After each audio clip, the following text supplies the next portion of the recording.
worst day ever. But what if I told you that one year on my first day, I transferred to a completely different school where I didn't know anyone. So I was super nervous, and I ended up doing something that day that led to the whole school knowing exactly who I was just by the second day. But not in a good way. And it was all because of what happened in the school bathroom. Let me tell you exactly what I did. So like I said, this was my first day at school where I knew absolutely no one. And for some people, that may sound exciting. But for me, that was my worst nightmare. Because here's the thing about me. I'm not good at meeting new people. I'm always super quiet. And you guys may be like, Tyler, that's a lie. We've seen your videos. You do not stop yapping, which that's true. But I only yap when it's around people I'm comfortable with. So if I'm around someone I've never met before, I'm just gonna be checking the weather in Cupertino the whole time instead of actually interacting with them. Is it the autism in me? Probably. But either way, it's the truth. So when my mom dropped me off for school that morning, I was sweating. The parking lot was buzzing with kids hugging their friends, catching up about summers, laughing. Meanwhile, I was clutching my backpack straps like they were my life vest. Everyone already seemed to know exactly where they belonged.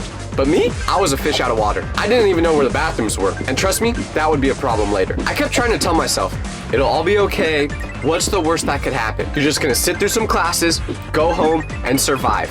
Easy. But deep down, I knew that wasn't true. Because at a new school, your first day decides your reputation. You only get one chance to make a first impression. And I just knew mine was probably gonna be me walking into the janitor's closet on accident thinking it was a classroom. But what I actually ended up doing that day would be far worse. The fear wasn't just about not having friends yet. It was about being judged. I'm such an overthinker. And the thought of me being the one kid in the hallway who's walking alone while everyone else is in their friend groups terrified me. I wasn't just scared of being alone. I was scared of everyone else noticing that I was alone. So walking through those front doors at my new school felt like going onto a stage for a play where I didn't know any of my lines. Immediately when I walked into that school, every second felt like life or death. Where I stood, how I acted, if I made eye contact or not. It all felt like evidence people would use to decide who I was. Even though, in reality, no one actually cares about that stuff. But my mind always plays tricks on me, so this was all I could think about. And because of this, I ended up making a really dumb decision later that day. The school day already started off horribly because the first bell rang, meaning that you had 6 minutes to get to your class. But as someone who had never been on this campus before, I had no idea where any of the classrooms were. So I'm panicking, looking at my schedule, trying to figure out where classroom 67C is. Meanwhile, everyone else knows exactly where to go. And of course, the final bell rings, and I still haven't found my classroom. So I ended up being about 10 minutes late before I found the right room. Once I got to the door of my first class, I took a big deep breath, peed a little bit, and then opened it. Immediately when I walk in,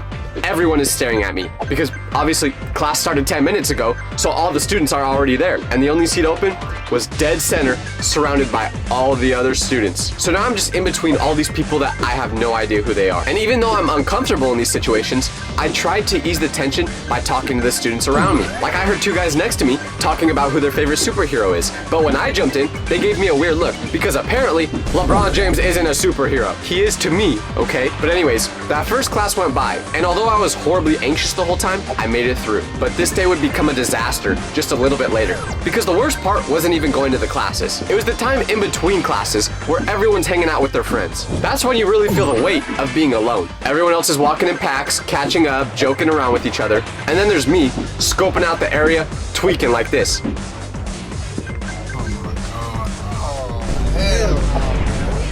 I was even embarrassing myself when I tried opening my locker for the first time.